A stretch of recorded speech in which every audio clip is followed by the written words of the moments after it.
Cet artiste, il a bercé mon adolescence. C'est près de 30 ans de carrière quand même pour lui. Ça a démarré en 95 avec les Nègres Marrons. Et puis, il nous prépare quelque chose à mon avis. Il est avec nous ce soir en direct. C'est Jamatic. Bonsoir Jamatic. Yes.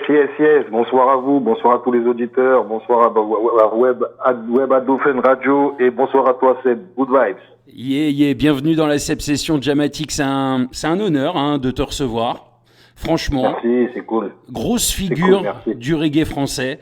Franchement, on peut le dire. Il n'y a pas beaucoup d'artistes qui ont près de 30 ans de carrière. Et voilà, tu fais partie de ces artistes-là qui a fait partie de la génération, de l'âge d'or du reggae français presque, on peut te dire.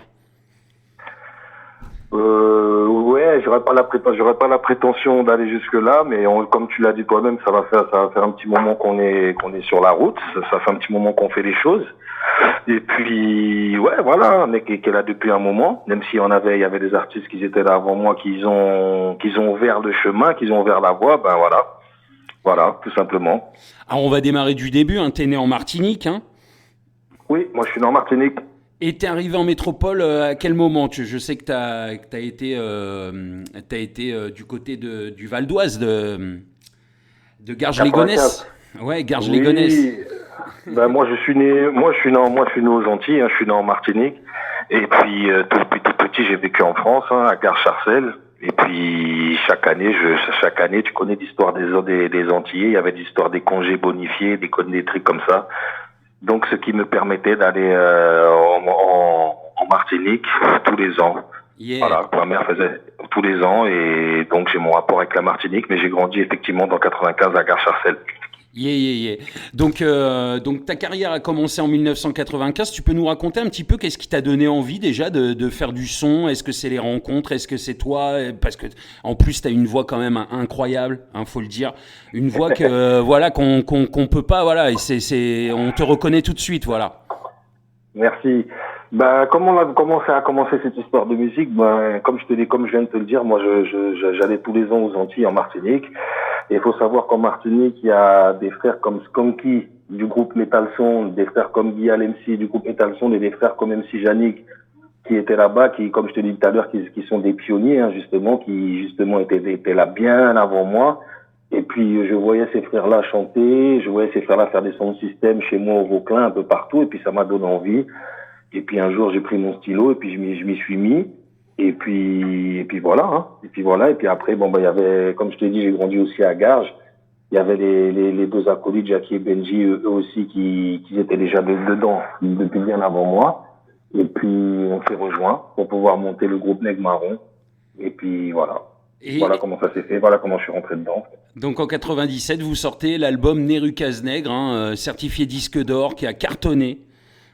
Alors, pas Nerucaz Nègre, Rucaz Nègre. Nerucaz Nègre, c'est un remix d'un morceau qu'on a fait pour Gynéco. Pardon. Avec MC Yannick. Oui, c'est vrai. Nerucaz Nègre, mais nous, l'album, le premier album, il s'appelle le Rucaz Nègre. Alors, tu sais pourquoi j'ai fait l'erreur? Parce que, en plus, c'est parce que je diffuse souvent ce son-là.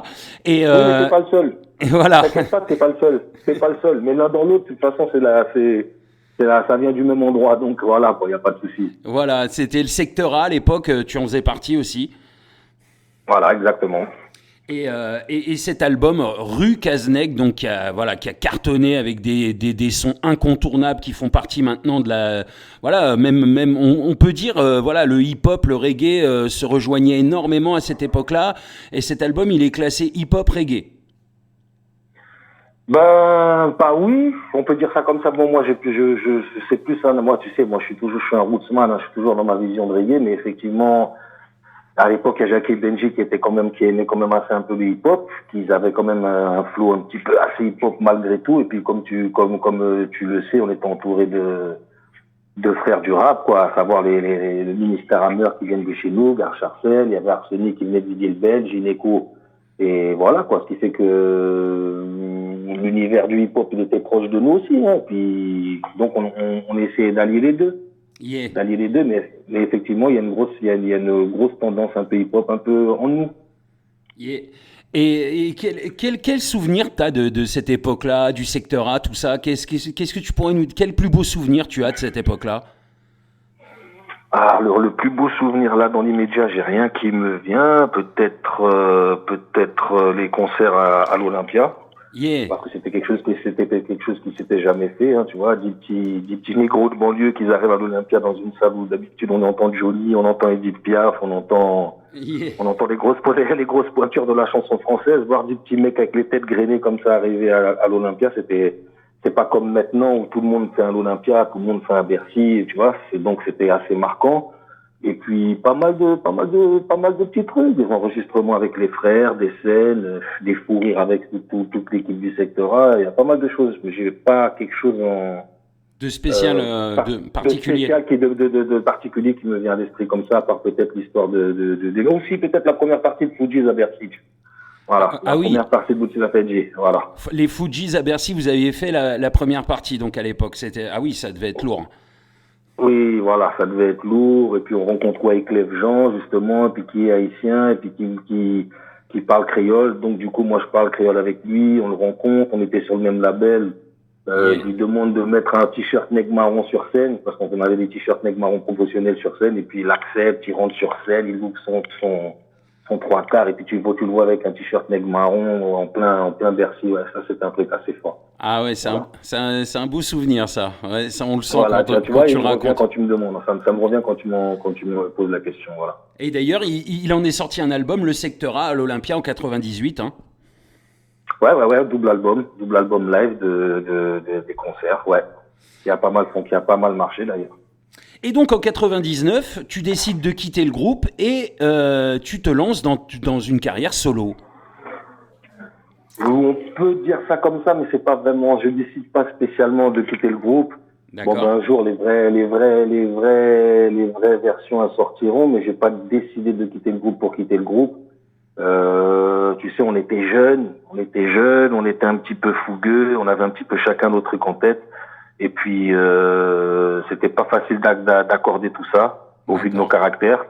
Et puis donc il y a eu une suite, mais c'est pas quitter le groupe pour quitter le groupe. Un jour j'aurai l'occasion de revenir là-dessus et puis d'en parler, mais voilà quoi. Ouais. Donc, ouais, pour te lancer, en tout cas en 99, tu te lances dans ta carrière solo, en tout cas. On peut dire ça comme ça, on peut dire ça comme ça. Ouais, on peut dire ça comme ça. Hein. En fait, lors d'un passage télé,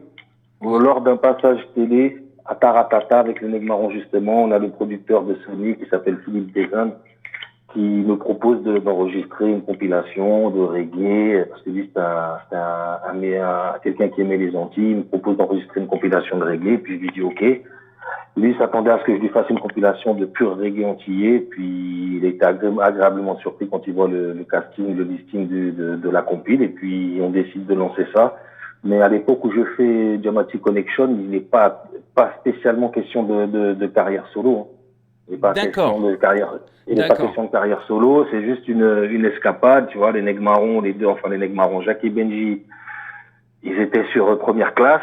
Yeah. Et puis du coup, et puis moi à côté, j'étais en train de faire mon disque Diamati Connection. C'est seulement après tout ça qu'il y a eu séparation justement. Mais D'accord. pas avant, enfin quoi. Quand je fais Diamati Connection, il n'est pas encore question de séparation avec Jacques et Benji. En tout cas, c'est un magnifique album et qui a cartonné aussi. Hein, Dramatic Connection avec un album reggae comme on les aime, un album reggae français, mais pas que, parce qu'il y a eu des connexions avec Buju Banton notamment dans cet album, avec Tonton David, avec Kassav, avec Joël Ursule, avec Passy, évidemment, le Secteur A, Medday. Voilà, il y a du monde, hein, il y a du lourd dans cet album, vraiment, vraiment. Et puis des sons incontournable qu'on écoute encore aujourd'hui pour les passionnés de reggae français, les Murs de Babylone évidemment, à chacun son vécu, bon, voilà j'en passe, mais voilà un magnifique album, vraiment vraiment. Merci beaucoup. Dont tu peux être fier, vraiment, vraiment. Ah, j'en suis fier, j'en suis fier, hein, j'en suis très fier. Hein, jusqu'à aujourd'hui, tu sais, je voyage un peu partout, grâce à cet album-là, grâce à la musique de cet album. Donc oui, j'en suis très très fier. Et puis, comme tu le dis, ça reste sans fausse modestie aucune, ça reste pour moi l'un ou peut-être même le meilleur album de reggae français qui a été fait. Et je parle en termes de production, comme tu le dis, en termes de listing d'artistes, en termes de qualité de son. J'ai pas encore entendu quelque chose qui ressemble à ça, hein, je t'avouerai. Voilà, j'ai pas entendu quelque chose. J'ai entendu des très bons albums de reggae français. Il y a des très bons albums, mais accomplis et aboutis comme celui-là, j'en ai pas encore vu, mon frère. Ah oui. Et puis de nombreux sons, un album complet, un album et puis avec des grosses prods, ouais, avec des featuring de malades. Donc oui, vraiment là, on peut rien dire là-dessus. C'est un album pour moi d'anthologie de la scène reggae française, clairement. Merci. Merci de le dire. Et je le dis et je le revendique, et nous on continue à diffuser ces sons-là parce qu'on kiffe, quoi. On se lasse pas d'écouter ces sons-là. Et puis ça, voilà, pour les gens de ma génération, c'est vraiment un retour en arrière cette semaine, qui rend un peu nostalgique de cette époque-là, justement. C'est pour ça que je te disais ça tout à l'heure. Pour moi, ces années-là, 99-2000, c'est vraiment pour moi l'âge d'or du reggae français. Le reggae français était diffusé en radio. D'ailleurs, t'avais une promo sur Skyrock à l'époque pour cet album. C'était pas comme maintenant. Oui, tout à fait. Mais ce que tu dis, c'est réel. Hein. Le reggae français il était à son apogée dans les années 2000, dans les fin 90, début 2000. Ouais. Effectivement, le reggae occupait une plus grosse place sur le paysage médiatique, et voilà, quoi. C'est malheureusement, ça s'est un petit peu perdu aujourd'hui, mais je peux comprendre que tu as un peu de nostalgie de cette période. Je suis un peu comme ça, je dirais pas de la nostalgie pour ma part, mais bon, je me reconnais plus dans ce qui se faisait à l'époque que ce qui se fait aujourd'hui, quoi. Donc par la suite, après cet album, qu'est-ce qui s'est passé? Donc il s'est passé, t'as fait beaucoup de collabs avant 2007, avant de sortir ton deuxième album. Oui, ce qui s'est passé, ce qu'il faut savoir aussi, c'est que cet album, tu sais, il est comme il est. Ça, c'est le côté positif des choses, hein, pour le track listing, pour ce qu'il est et tout ça. Mais c'est un album aussi qui m'a brisé la vie aussi, hein, alors autant il m'a fait du bien parce que jusqu'à aujourd'hui, j'ai une reconnaissance des gens qui l'ont. Mais dans le businessment parlant, c'est pas quelque chose, il m'a pas spécialement porté chance. D'accord. Ouais, et puis je me rappelle d'ailleurs même quand je l'enregistrais, parce que cet album, c'est un album qui a été enregistré avec Tyrone Bonny, paix à son âme, qui est décédé l'année dernière, qui est le clavier original des Wailers. C'est lui qui a réalisé cet album. Et lui-même, en plein studio, un jour me disait, tu sais, Diamatic, tu vois le disque que tu es en train de faire là, il va te faire du bien, mais il va te faire beaucoup de mal aussi. Et à l'époque, moi, je l'appelle Papa Son. Je dis, mais Papa Son, pourquoi tu dis ça? Et il me répond pas, il me dit, tu verras. Et effectivement, ça va pas louper. Parce que au moment où ça se fait, je suis très jeune.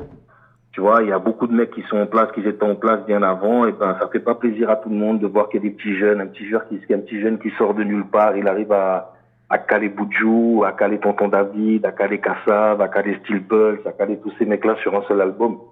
Alors que tu viens de nulle part à la base, tu vois. Donc, dans le business, ça a pas spécialement fait plaisir aux anciens. Et tu peux me croire, mon frère. Ah oui. Je vois ce que tu veux dire. Tu peux me croire. Oui, ça crée de la jalousie, en fait, hein, clairement. Je dirais de la tension, de la jalousie, tu vois, plein de choses auxquelles t'es pas préparé, en fait, hein. T'as vu, nous, comme je te le répète tout à l'heure, on arrive de ce truc-là. Moi, j'arrive dans la musique, ce truc-là, moi, je rentre dans la musique, je commence la musique et on est quoi? Allez, en 95, comme tu dis tout à l'heure. Et ouais. 95, et puis 97, je suis déjà dessus en train de réaliser, tu vois. J'étais pas spécialement en place, quoi. Après, c'est Dieu qui fait les choses, c'est Dieu qui donne. Moi, c'était ma route. Mais ça n'a pas spécialement plu à beaucoup de gens, beaucoup d'anciens, beaucoup de gens de l'univers du reggae qui étaient là avant, qui trouvaient ça, je sais pas comment t'expliquer, mais je sais que tu me comprends. En tout cas, c'était de qualité, et voilà, ça on peut pas le nier, hein, ça là-dessus. Voilà. Je pense que c'était vraiment d'une grosse qualité à l'époque quand c'est sorti, vraiment.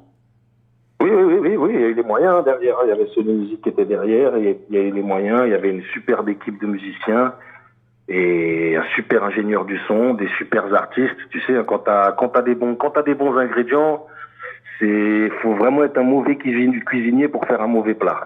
Tous les ingrédients, ils étaient bons, mon frère. Il suffisait juste de faire une cuisine simple, humble et avec le cœur, et puis ça a donné ça. Voilà. En tout cas, tu peux en être fier et c'est un magnifique album. Encore une fois, vraiment, moi je l'écoute, je l'ai saigné en physique. Alors maintenant, je l'écoute plus en digital parce qu'il est rayé de partout, il passe plus. Hein. Ouais, c'est cool. Merci en tout cas, merci, c'est cool mon frère.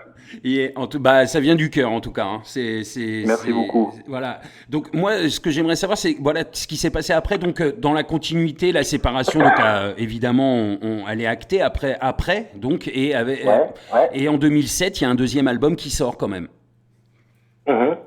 qui s'appelle Musication. Oui, voilà, c'est ça. Musication, qui est un album qui est un petit peu dans la continuité de ce que j'avais fait avec Dramatic Connection et ce que je fais jusqu'à présent, c'est à savoir, c'est toujours enregistrer des albums live avec des musiciens, parce que pour moi, musique égale musicien. Je suis pas un adepte des programmations, même s'il en faut, même si je respecte les gens qui travaillent comme ça, mais moi, je suis plus bande, je suis plus enregistrer des albums avec des musiciens, avec des bandes et voilà. Donc, Musication, c'était la continuité de cet album et de l'album Connection, quoi, en fait. Mais c'est vrai que c'est des albums vraiment où bah voilà, c'est fait pour être joué sur scène, quoi. Voilà, la musicalité, tout ça, c'est vraiment fait pour la scène, quoi. Voilà, c'est ça. Moi, je viens de cette école-là. Moi, je viens de cette école. Je viens de l'école des musiciens, avoir des musiciens derrière et puis s'exprimer, parler au peuple. Moi, j'ai Bob Marley pour modèle. Bob Marley, c'est Bob Marley et les Wailers. Steel Pulse, c'est un groupe. Donc moi, c'est comme ça que je conçois ma musique. Même si ça m'arrive de temps en temps de poser sur des trucs programmés, tout ça, mais moi, comme je te le répète, je conçois la musique avec des musiciens et enregistrer ça en live. Et justement, moi, quand j'enregistre, c'est toujours prétexte pour pouvoir aller sur scène et jouer cette musique sur scène. Avec encore des sons incontournables, en tout cas pour moi. Si tu savais combien de temps, Musication, franchement, c'est vraiment la continuité. On retrouve Dramatic dans la continuité du premier, quoi.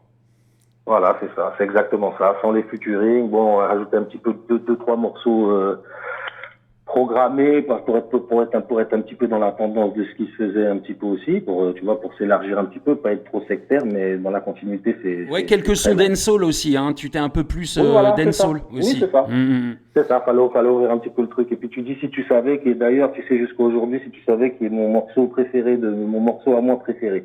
Le morceau que j'ai fait à moi, que je préfère de toute ma vie jusqu'à présent, j'en ai fait beaucoup, mais c'est le morceau que je préfère. Voilà. Écoute, on l'a passé cette semaine et j'adore ce titre aussi, j'adore ce morceau. Voilà. Et voilà, magnifique titre si tu savais. Voilà, merci en tout cas, merci mon frère. Alors après, bon, il y a eu quelques années où qu'est-ce qui s'est passé après cet album Musication? Alors on continue de retracer cette magnifique carrière. Ce qui s'est passé, en tout cas pas grand chose médiatiquement. Mais j'étais une période où j'étais pas super bien avec ce qui se passait, avec tout ce que j'avais vécu, tout mon vécu. Donc je continuais de travailler, d'enregistrer mes morceaux tranquillement, sans me mettre de pression, quoi, sans avoir envie de faire quoi que ce soit, de commercialiser quoi que ce soit, juste de savoir que moi je continuais à être actif et puis de continuer à faire ma musique, ça me suffisait. Et puis donc du coup, je me suis consacré à ma vie, à moi, mes petits trucs à moi, et puis prendre du recul un petit peu avec tout ça. Et puis ce qui fait que j'ai sorti cet album, comme tu dis, Musication en 2007. Et puis après rebelote, retomber dans mon truc. Tu sais, j'aime bien, je suis un mec un peu solitaire aussi. Hein, moi j'aime bien aller sur scène, j'aime bien aller chanter sur scène, faire des concerts. Et puis voilà, je suis pas à la recherche de gloire ou de notoriété absolument, tu vois. Ce truc-là, ça m'est passé très vite. Ça, c'était quand on avait 19 ans, 20 ans. Ah ouais, on veut tout déchirer, on veut être ci, ça. Et puis après, j'ai vite compris ce monde musical, j'ai vite compris l'univers dans lequel j'étais. Et puis, j'étais pas spécialement en phase avec ça. D'accord. Bah, oui, donc là, je comprends mieux le reste aussi. Voilà. Puis moi, musique, tu sais, je suis un de ces mecs qui a pour devise avant moi, il y avait de la musique, et après moi, il y en aura encore, et puis voilà, j'aurais rien inventé, comme on dit, il n'y a rien de nouveau sous le soleil, j'aurais fait moi, mon truc à moi, mais pas avec la prétention d'inventer quoi que ce soit, ou c'est pas moi qui allais changer le monde, quoi. Bah, en tout cas, musicalement, tu nous as apporté beaucoup. Il faut que tu le saches, parce que Merci beaucoup. pour ceux qui aiment le reggae français, moi j'ai ressenti ça encore au Reggae Dancehall Awards 2024 dernièrement, là où d'ailleurs tu as passé un petit message qui m'a beaucoup touché d'ailleurs, auquel j'étais à 100% d'accord d'ailleurs. Et franchement, ouais, non, j'ai vu que le reggae, quelque part, voilà, c'est quelque chose d'important, que les anciens soient toujours là et qui, voilà, ils participent. Vous êtes des pierres à l'édifice et vous participez aussi à ce que le reggae il peut être aujourd'hui et comment il peut avancer aujourd'hui. C'est exactement ça, c'est exactement ça. Tu sais, le reggae, c'est une musique, c'est la musique du peuple. La musique, c'est le reggae, c'est la musique du peuple. Le reggae musique, c'est un héritage. Il faut savoir qu'il y a des gens qui ont été traqués, qui ont été tués parce qu'ils jouaient du reggae. Il y a des gens qui ont été malmenés parce qu'ils étaient des rastas pour imposer leur philosophie. Donc moi, j'ai compris ça très vite et j'ai pris ça très vite au sérieux et voilà quoi. Donc pour moi, le reggae, c'est un héritage. C'est pas quelque chose avec lequel on joue. C'est quelque chose qui me permet d'avancer. Regarde, aujourd'hui, moi, je me retrouve en Nouvelle-Calédonie, en Kanaki, parce que c'est le reggae qui m'a emmené là. Ça m'a fait voyager, ça m'a fait rencontrer pas mal de gens. Ça a forgé ma vie. Donc, c'est quelque chose pour moi qui est important. Et moi, en tout cas, personnellement, je rigole pas avec ce truc-là. Je rigole pas avec l'âme du reggae. Je rigole pas avec ça. Bah oui, on sent que ça te tient à cœur, en tout cas. Oui. D'ailleurs, justement, explique-nous pourquoi être parti. C'est vraiment pour la musique que tu es parti là-bas en Nouvelle-Calédonie? Alors, je vais t'expliquer, mon frère. Je suis en Calédonie pour la musique. Je suis venu en Calédonie pour faire 2 concerts. J'étais censé rester ici 15 jours pour faire des concerts. Et regarde, ça fait 4 ans que j'y suis. D'accord. Alors pour plusieurs choses. Un, parce que, encore une fois, tu vois, pour en revenir à cette histoire de reggae, moi, je suis arrivé ici, les gens m'ont donné énormément d'amour, m'ont communiqué énormément d'amour, beaucoup de respect, tu vois, et j'ai été touché par ça. Et puis, je me demandais comment j'allais bien pouvoir rendre ça à ce peuple qui m'a accueilli, qui m'a donné tant d'amour et tant de vibes. Et voilà, je me suis dit, comme c'est la musique, c'est par le biais de la musique qu'ils m'ont connu, moi je veux continuer en musique avec eux. Donc j'ai promis de faire un album ici avec les musiciens locaux et j'ai rencontré un groupe qui s'appelle KDF, Kawipa Dub Foundation, et je me suis lancé dans l'aventure avec eux pour pouvoir pour pouvoir rendre un petit peu de ce que j'ai reçu avec ce peuple. Et puis donc il y a là le Covid qui est arrivé 2 fois. Donc ça a pas été simple. Parce qu'il faut savoir que ici les musiciens c'est assez éloigné, c'est des longues distances, tout le monde travaille, faut pouvoir caler tout le monde en même temps, les mecs ils ont leur vie, ils travaillent, donc ça a pas été simple. Logistiquement parlant, ça n'a pas été simple, mais c'est une promesse que j'ai faite à ce peuple d'enregistrer un album pour eux, parce qu'il y a un truc qu'il faut savoir ici, c'est qu'il y a beaucoup d'artistes qui viennent jouer, il y a beaucoup d'artistes qui viennent se produire ici, mais ceux qui font tous, c'est qu'ils viennent toujours avec leurs musiciens.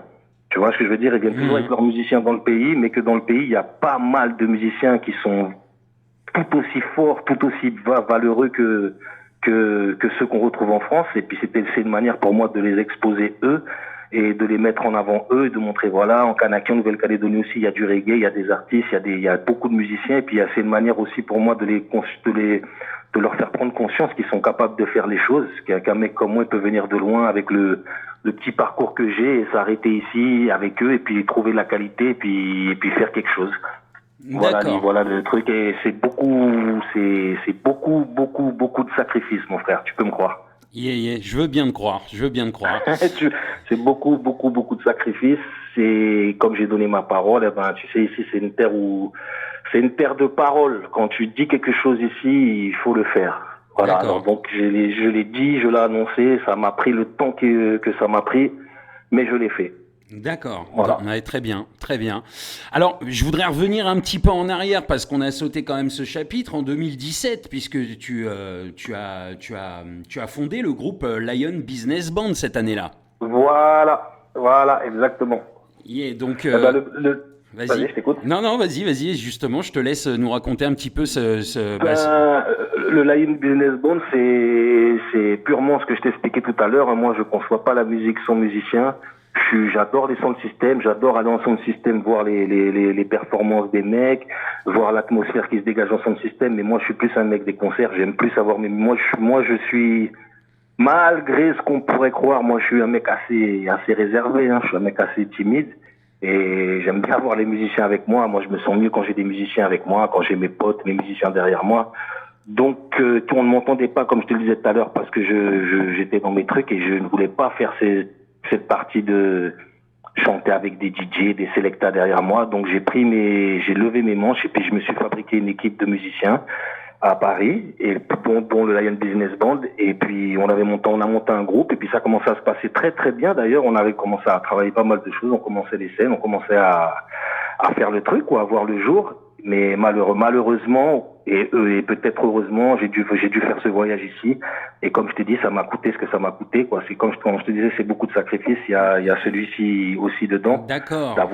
Il y a mon groupe, Lion Business avec qui, tu vois, on avait déjà commencé à faire pas mal de choses. Eh ben, j'ai dû sacrifier ça pour la parole que j'ai donnée ici. D'accord. Donc voilà. D'accord. Donc voilà. Mais il faut savoir que ça me reste sur le cœur quand même. D'accord, parce que oui, vous aviez beaucoup de projets, du coup, t'as interrompu tout ça, quoi. Du coup. Voilà, c'est exactement ça. D'accord, d'accord. Non, mais c'est une histoire incroyable quand même. Ben, je te le dis, je te le dis, c'est l'histoire du reggae. C'est pour ça que je te dis que moi, je prends pas tous ces trucs-là à la légère, parce qu'il y a beaucoup de gens, il y a des gens qui étaient engagés, il y a des gens qui ont donné du temps, qui ont donné de leur amour, qui ont donné de leur énergie, parfois même de leur argent. Tu vois, on répétait. On avait un local de répète avec Monsieur Rico, à qui je fais un... Ah, je ne t'entends plus, Jamatic. Et voilà, quoi. Donc j'ai vraiment tout ça sur le cœur. Tu vois, je suis ici, je fais ce que je fais avec les frères ici. Je suis fier de ce que je fais. Mais j'oublie pas non plus les frères en France là-bas avec qui j'avais commencé quelque chose, quoi. Et il y a un projet qui est sorti avec le Lion Business Band. On avait commencé à faire des concerts. On a une compilation. Pour être honnête avec toi, on a une compilation de One Redeem qu'on a enregistré avec des très très bons artistes dessus d'ailleurs. Et c'est très très lourd, mais comme je suis ici encore, ça n'a pas encore pu être commercialisé. D'accord. Mais je pense que ça ne saurait tarder. Il faudrait que je discute avec les frères, hein, pour être honnête avec toi, pour qu'on discute, qu'on mette les choses à plat, puis qu'on voit ce qu'il y a à faire. Mais effectivement, on a capitalisé un One Redeem qui est vraiment vraiment lourd, qui a été créé par eux, 100% eux. Et voilà, quoi. Yeah. Donc ça, à ton retour en métropole, peut-être un jour, ça va se concrétiser aussi. Je pense, oui, je pense. Je ne pourrais pas m'avancer. Quoi qu'il arrive, il faudra le sortir, c'est sûr. Mais faut voir dans quelles conditions et comment, avec les frères, que tout le monde s'y retrouve un petit peu, parce que c'est un album qui avait été enregistré avec le partage, hein, avec la vibe. On était un petit peu une famille. C'était pas que du business. Moi, quand je jouais avec une business band, c'était mon band. On jouait ensemble. Les mecs ne jouaient pas ailleurs. Et puis, il ne fait pas du backing band ailleurs, comme souvent ça se fait à Paris. Ils sont très peu les artistes qui ont leur band. Ils sont très peu. Donc moi j'avais réussi à faire ça et j'étais très fier de ça. Et voilà, je suis un petit peu en travers de la gorge, mais comme je t'ai dit, hein, c'est un sacrifice, c'était un choix. Et puis voilà, j'ai fait un choix et puis voilà, j'assume. Donc il y a eu quand même il y a eu quand même pas mal de sons entre-temps, entre 2016 et aujourd'hui, hein, quand même. Ouais. Quelques trucs. Notamment, alors il y a eu, alors je suis en train de regarder en même temps, hein, excuse-moi, le son en 2016, tu as participé à Madiba Forever. Ouais. Le son magnifique avec toute l'équipe Strikadi, Fefe Typical, Oui, Wanda Wendy, Tiwani, Difanga, Apology, Mathieu Ruben, il y a du monde, hein, sur ce titre. MC Yannick, Perle Noire, voilà. Une belle équipe pour le son en hommage à Nelson Mandela. Ouais, c'est ça. Et tu crois pas si bien dire, parce que c'est un petit peu, je dirais pas que c'est moi qui lance le truc. On travaille ça dans un studio qui s'appelle DPL Studio avec Thierry, et je dirais c'est un petit peu la réal artistique, c'est un petit peu, en gros, un petit peu du truc. On décide au début de mettre Strika, c'est moi qui devais faire le refrain. Finalement, on dit non, allez viens, on met Strika, il vient, il pose le refrain, ainsi de suite. Donc ouais, c'est un petit peu plus qu'une collaboration, ça. Il y a eu l'Histoire est tragique aussi la même année. Notre histoire. Oui, ça c'est un son que j'ai fait. Ça c'était un son, comment dirais-je, un son C'était un son vraiment, c'était un son pour faire un son, quoi. C'était un son, on voulait, j'avais envie de faire un son, il y avait l'opportunité de le faire, et puis ça s'est fait. Voilà, c'est un son qui s'est fait sans attente de quoi que ce soit, en fait. C'était un son pour faire un son, j'avais envie de faire ça, changer un petit peu d'univers, puis j'entendais à l'époque, c'était beaucoup de trap musique, puis j'avais envie de montrer aux mecs, de leur montrer qu'on était capable de faire ça s'il fallait le faire. C'était juste que c'était pas mon truc, mais s'il faut le faire, on est largement capable de faire des titres de ce genre. Yeah. En tout cas, en plus, moi, je trouve que ta carrière, elle est magnifique parce qu'en plus, voilà, tu as aussi collaboré aussi avec beaucoup de rappeurs. Comme tes anciens compères Jackie et Benji d'ailleurs, tu as aussi collaboré. Moi j'ai des titres qui me reviennent en tête que j'ai diffusés cette semaine, notamment quelques kilos avec la clinique, notamment aussi Wooz Nipal avec Stomy Bugsy. Et franchement, alors ce titre-là, Wooz Nipal, hein, ce refrain, moi, à chaque fois que j'étais un peu en colère, j'écoutais ça. Tu vois, ça me calmait. À Doliprane. C'est ça, je kiffais ce titre. Ouais. Oui, moi aussi j'aime bien ce titre, j'aime beaucoup ce titre. C'est vraiment, voilà, il y a des titres qui reviennent, voilà, avec cette voix que tu as, qui est, voilà, j'arrive même pas à le décrire, on dirait un lion qui rugit quand tu chantes. Oui, à l'époque, je me prenais pour Buju Banton, beaucoup. à l'époque, je me prenais, Buju, c'est mon mentor, on va dire, tu vois. Moi, je me prenais beaucoup pour Buju, et puis c'était à la mode à l'époque, les grosses voix cassées, les mecs bien gueulards et tout ça.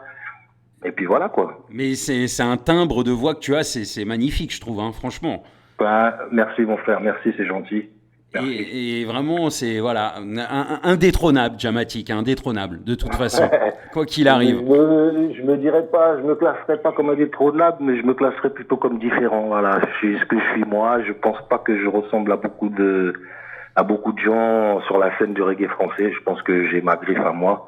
Je me qualifie plus comme ça qu'un incontournable ou indétrônable. Mais je pense que vous êtes tous un petit peu comme ça, justement. En tout cas, on va dire ceux qui ont des 25, 30, 40 ans de carrière, des anciens, vous êtes tous un petit peu comme ça. Vous avez votre propre style, vous êtes différents de tout le monde, vous ressemblez à personne, mais vous êtes tous une pierre sur cet édifice du reggae français qui compte, quoi, quelque chose qui a compté pour cette musique-là en France. Et franchement, c'est ce que je ressens, c'est que vous êtes tous différents, vous avez tous un timbre de voix qui se différencie des autres, vous avez tous un style qui se différencie des autres, mais vous avez ce point en commun qui est le reggae français.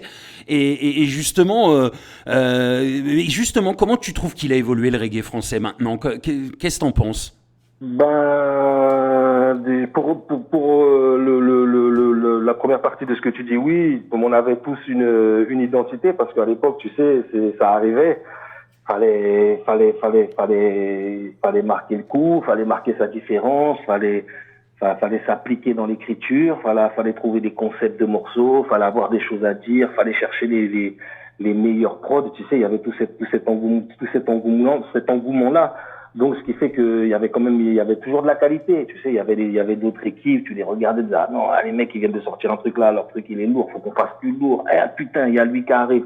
Tu vois, il y avait c'était une espèce de compète qui était plus ou moins saine, et puis ça a donné ça, ce qui fait qu'il fallait beaucoup travailler pour ça. Maintenant, la scène reggae, qu'est-ce que je peux te dire sur la scène reggae? La scène reggae, elle n'a pas évolué énormément, hein, parce que après, on s'est pas super bien comporté non plus dans le reggae, faut le dire aussi. Si le rap et le hip-hop, ils sont plus loin que nous aujourd'hui, faut pas s'étonner, c'est parce qu'ils ont su prendre le tournant, ils ont su faire les choses. Et puis des choses que nous on n'a pas su faire. Donc bien évidemment le reggae n'a pas le même impact que la musique hip-hop. Je parle commercialement dans le monde, tu vois. Mais voilà.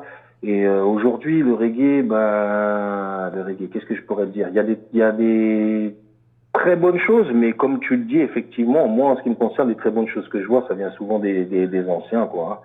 Parce que moi j'aime bien comme je te le répète, j'aime bien les belles prods, j'aime bien les textes. Moi j'aime bien les artistes qui ont des textes qui disent quelque chose au moins, quoi. Et quand tu regardes, c'est souvent les mêmes, hein, qui reviennent et qui disent des bonnes choses. Maintenant les mecs ça chante beaucoup en anglais, ça parle pas spécialement de ce que vit le peuple. Voilà, quoi, je sais pas. Je sais pas. Et puis il y a aussi cet aspect business beaucoup de portes sont fermées. Il y a une petite mafia du reggae qui s'est installée au niveau des tourneurs et puis au niveau des comment dire, des médias, et puis qui essayent de faire la pluie et le beau temps. Tu vois, quand tu regardes un festival de reggae aujourd'hui, c'est tout le temps les mêmes artistes, c'est tout le temps la même affiche, c'est tout le temps les mêmes mecs, alors qu'il y a quand même pas mal de mecs qui ont du talent, qui ont des choses à dire, qui ont fait ce mouvement même, qui ont écrit des belles pages dans ce livre qu'est le reggae français et qu'on ne voit pas. Et puis on voit plein de petits mecs arriver, il y a beaucoup de copinage, beaucoup de trucs, on les voit et ça fausse le truc, bien évidemment. C'est comme si tu mets pas, c'est comme si t'avais une société et puis les mecs ils mettaient que des gens incompétents. Alors qu'il y a des gens compétents, forcément, la qualité des produits, ça va s'en ressentir. Et je pense que ça a créé aussi un dégoût auprès de certains, de beaucoup. C'est de beaucoup, hein, c'est un combat, hein, pour les mecs comme nous là, de pas avoir lâché. Moi si je suis fier de quelque chose, parce que tu parles de carrière, moi je vais encore te dire, moi j'ai pas la prétention de dire que j'ai fait une carrière. Parce que quand on parle de musique, parler de carrière, parle-moi de Michael Jackson, parle-moi de Bob Marley, parle-moi de James Bond, parle-moi des Rolling Stones, parle-moi des gens comme ça. Ça, c'est des gens qui ont fait des carrières. Moi, c'est pas les 2 albums et les quelques morceaux que j'ai fait qui, pour moi, font de moi un mec qui a fait une grande carrière ou quoi que ce soit. J'ai quand même les pieds sur terre. Donc voilà. Moi, c'est ce que je pense. Moi, je parlerai pas de carrière, mais ma plus grande fierté, moi, à ce jour, en vérité, c'est de ne pas avoir lâché. Et d'être encore là aujourd'hui, bah oui. Et voilà, c'est ça. Moi, ma fierté à moi, c'est d'être encore là, de pas avoir été dégoûté du truc, de pas avoir écouté les gens, de me pas être laissé emporter dans les mauvaises vibes, quoi. De toujours être là. Tu sais, moi, sans pleurnicher ou quoi, moi, j'ai un parcours où j'aurais pu me tirer une balle dans la tête. J'aurais pu tuer des gens, j'aurais pu finir gros cocaïnomane, j'aurais pu finir alcoolique, tu vois. J'en ai vu comme ça, qu'ils ont pris ce chemin-là, qu'ils ont commencé pas au même temps que moi, ou avant moi, ou un peu après, puis je les ai vus prendre cette direction-là. Donc moi, je suis fier aujourd'hui d'être toujours là et de toujours avoir cette envie de faire des choses, de rencontrer des jeunes, de faire de la musique. Moi, je suis fier de ça. En tout cas, bah, tu peux l'être. Tu peux l'être, être toujours là après 30 ans de, pas de carrière, mais d'un beau parcours, on va dire, hein, si tu préfères. Je peux dire. Non, mais je pense que tu comprends ce que je t'explique. Bien sûr. Je veux pas péter plus haut que mon cul et puis commencer à faire le mec qui parle de carrière, de trucs pour 3 albums que j'ai fait. Soyons sérieux, quoi. Sisla, il a sorti 57 albums en 2006. Tu vois ce que je veux dire? Voilà. Là, moi, c'est comme ça que je vois le truc. Je regarde autour de moi ce qui se fait, je regarde, et puis quand je regarde, je dis, allez, ferme ta bouche, toi. Il y a des mecs qui ont fait plus que toi, là, ils peuvent pas commencer à parler de carrière. Mais c'est important quand même je pense que quand même les médias reconnaissent ce que tu as fait et le parcours que tu as eu et les albums qui ont bercé quand même toute une génération. Il faut quand même le reconnaître, ça. Ça, c'est vrai. Oui, je le reconnais. Oui. Comme on en a parlé tout à l'heure, je te le dis sans fausse modestie, je le répète, pour moi, Jamatic Connection, c'est le meilleur, ou sinon peut-être le 2e ou voire le 3e meilleur album de reggae français qui a été fait. Pour moi, tu vois, et voilà, c'est comme une Coupe du Monde, hein, tu sais, même quand tu l'as gagné, hein, même si tu l'as gagné en 1960, même si tu l'as gagné en 1990, il y a ton nom qui est gravé en dessous de la coupe. Bon, moi, mon nom, il est gravé en dessous de la coupe. Même si ça fait longtemps, t'as vu, le disque a été certifié or, ce qui est pas une fin en soi. Et voilà, donc la Coupe du Monde, moi, je l'ai gagnée. Je vois beaucoup d'artistes aujourd'hui qui justement prétendent avoir des carrières, prétendent avoir on dirait qu'ils ont inventé l'eau chaude. Voilà quoi. Ouais, mais j'ai bien compris ce que tu voulais nous dire. Mais c'est pour ça que j'appellerais plutôt ça un magnifique parcours dans cette scène reggae française et dont tu peux être fier. Et après 30 ans, t'es toujours là. Voilà. Voilà, c'est ça. C'est exactement ça. Le résumé, c'est ça. Alors, moi maintenant, j'ai envie de savoir pour le futur, parce que là, on est en 2024. Il y a un titre inédit que tu m'as envoyé, que j'ai diffusé toute la semaine, qui s'appelle Que l'est-il, qui est magnifique. Alors franchement, voilà, on retrouve Jamatic. Voilà, moi, j'avais hâte de te retrouver dans un son inédit. Voilà, c'est fait. Que l'est-il, ça présage quelque chose, forcément. Oui, oui, ça présage ce que je t'ai expliqué tout à l'heure, que je suis resté ici, j'enregistre un album avec des musiciens qui s'appelle KDF. Et on a enregistré un album et on a pas mal de titres. L'album il est fini à ce jour, il manque quelques morceaux à mixer pour être très honnête, quelques morceaux à mixer mais c'est fini. D'accord. Et voilà, et puis je prends mon temps, tu sais, comme je te dis ici, je te le répète encore, hein, ce disque il est vraiment, il a été fait avec la température d'ici, quoi, avec la température et le rythme d'ici. Yeah. Et puis voilà. Donc, à un moment donné, quand je suis arrivé, j'étais un petit peu pressé. Je me dis, allez, il faut le faire, c'est maintenant, c'est maintenant. Et puis, plus ça allait, plus la vie m'a montré que non, c'est pas comme ça. Tu vas attendre encore. Ça va pas se faire si facilement que ça. Moi, j'ai un proverbe qui dit en Kanaki, rien n'est acquis. Et Kanaki, c'est le pays ici. Et donc, c'est ça. Donc, ça a pris du temps. Et puis, finalement, je suis rentré dans cette philosophie-là de me dire, ah ben non, tu prends ton temps, fais le truc, regarde l'actualité, ce qu'elle est, il y a des trucs bien plus graves que de la musique qui se passe en ce moment. Sortir un album et puis en même temps, il va passer à la trappe parce que entre temps, il y aura une bombe qui aura explosé, il y aura eu un attentat, il y aura eu un virus, il y aura eu un truc, tu vois, voilà, je me suis dit, bon, bah, ça sortira quand ça sortira et puis c'est tout. Puis j'en suis à ça aujourd'hui. Voilà. Mais effectivement, il y a un album qui est là, qui est prêt, qui verra le jour très bientôt. Avec la grâce de Dieu. Bah, nous, moi, ce que je te propose, c'est qu'on sera là pour le faire découvrir aux auditrices et aux auditeurs. Et on refera une semaine, découverte cette fois-ci avec le nouvel album. Voilà. Ça sera... Avec plaisir, mon frère. Merci beaucoup en tout cas. Et avec plaisir, il n'y a pas de problème. Tu peux compter sur moi. Yeah, c'est cool. En tout cas, Que les styles va rentrer en playlist, hein, ça c'est sûr, hein, parce qu'on kiffe trop ce titre. Franchement, un nouveau Jamatic, ça fait toujours plaisir, vraiment. Et puis. Merci. Et puis voilà, on te souhaite vraiment plein de bonnes choses pour la suite. Jamatic, qu'est-ce que tu pourrais dire pour le mot de la fin, pour cette interview ? Ben, déjà te remercier. Merci pour le temps de parole. Merci beaucoup. Et puis que les gens soient heureux, tout simplement, bien avant la musique, bien avant tout ça. Tu sais, si on n'est pas heureux, on peut rien faire, ni musique, ni vivre, ni travailler, ni quoi que ce soit. Donc moi, je souhaiterais juste aux gens d'être heureux, d'avoir la santé et de pouvoir bien manger, de pouvoir être bien logé et puis de pouvoir distribuer de l'amour. La musique, ça vient après. Moi, c'est plus ça qui m'intéresse. D'ailleurs, j'en reviens à ce message que tu nous as laissé au Reggae Dancehall Awards 2024. L'unité, l'amour, tout ça, c'est ce que doit transmettre le reggae de base. C'est ça, voilà, c'est exactement ça. C'est ça, le reggae. On a vu le type de Bob Marley encore, et puis dans le film, il y avait une parole qui disait on ne peut pas retirer le message de la musique. Donc voilà, on ne peut pas retirer le message, surtout avec ce qui se passe de nos jours, avec tout ce qu'il y a. Il y a beaucoup de choses, il y a beaucoup de sujets à traiter plutôt que de parler de ces belles voitures, de ces kilos de drogue, de femmes toutes nues ou de violence ou de trucs comme ça. Je pense qu'il y a, moi, en ce qui me concerne, il y a d'autres trucs à traiter que ça. Ou d'Aya Nakamura au JO aussi. Oui, tu vois, bon, ça c'est des polémiques à deux balles, c'est un jeu médiatique, et puis voilà, ils s'y retrouvent tous à faire ça de toute façon. Eux, ils s'y retrouvent tous à faire leur petit truc. Mais c'est pas mon univers, c'est pas ma conception de la musique, c'est pas la conception du truc que j'ai, quoi.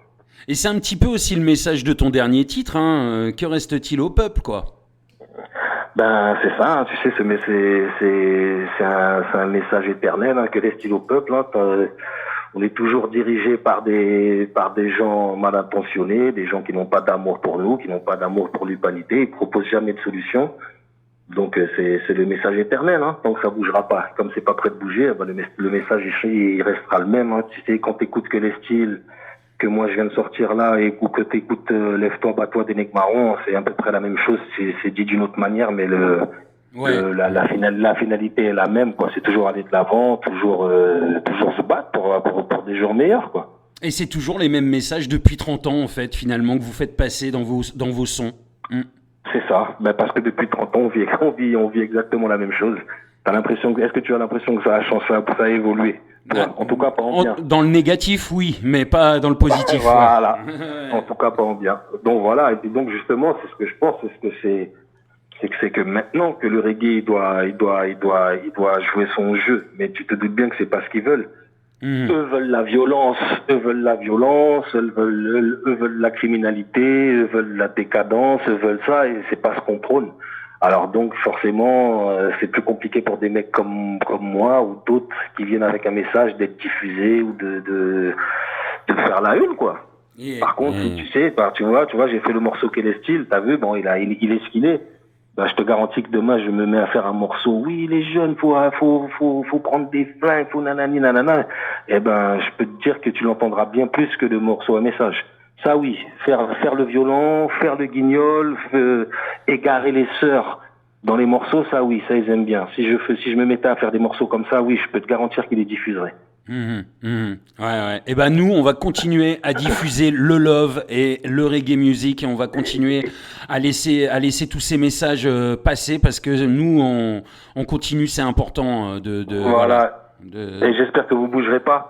Et puis en tout cas aussi, bravo à toi aussi, parce qu'il faut aussi des frères comme toi, des frères qui ont l'initiative de monter des petites web radios comme ça, ou comme les frères qui ont fait le Dreadlocks TV, qui ont fait les Dreadlocks TV Awards. Après, c'est ce que c'est. Mais s'il n'y a pas des gens qui relèvent les manches et qui font des choses, eh ben, le truc il va mourir. Donc toi aussi, toi aujourd'hui, tu apportes ta pierre à l'édifice. Tu transmets un truc, donc je te souhaite longue vie à toi et à ce que tu fais aussi et à toute ton équipe. Et merci à toi, franchement, un gros big up. Si t'as des big up à passer, si t'as des choses à dire avant la fin de cette interview, c'est le moment, Jamatic, le micro est ouvert. Non, comme je te dis tout à l'heure, juste adresser beaucoup de force et beaucoup de choses positives au peuple, et puis que tout le monde puisse aller bien, et puis que tout le monde se sente bien. Et puis plus d'unité, et puis voilà, et puis tout simplement, toujours la même chose, la paix. La tranquillité, et puis essayons d'aller de l'avant, faire des choses positives, et puis parce que c'est pas fini, et c'est maintenant que les gens auront besoin de nous avec tout ce qui se passe. On est dans un temps de guerre, on est en temps de guerre, donc c'est pas trop le moment de faire la fête en vérité, c'est le moment de réfléchir et de trouver des solutions pour demain. Très beau message en tout cas, et c'est ça, c'est du love qu'il faut transmettre, un maximum de love. Tout simplement, mon frère. C'est ça la mission. La musique, c'est qu'un prétexte pour propager ça. Justement, la musique, c'est qu'un prétexte pour propager l'amour et puis dire aux frères qu'on doit s'aimer entre nous et qu'on doit faire des choses et qu'on doit faire des choses positives et puis avancer ensemble et puis être indépendant un maximum parce que de toute façon, ils feront rien pour nous. Gros big up à toi, Jamatic. Encore merci. Merci à toi, Ced. Et puis je vous remercie encore une fois pour l'invitation, mon frère. Longue route à vous. Et longue route à toi également. Plein de bonnes choses. On attend avec impatience cet album qui va être magnifique, j'en suis sûr. En tout cas, le premier titre extrait de cet album, il l'est, ça, c'est sûr. Et on continue de le faire tourner. Et puis voilà, Jamatic, à très bientôt. Plein de bonnes choses pour toi. À très bientôt. Merci beaucoup. Good vibes. Waouh. Merci, c'était Jamatix dans la Session.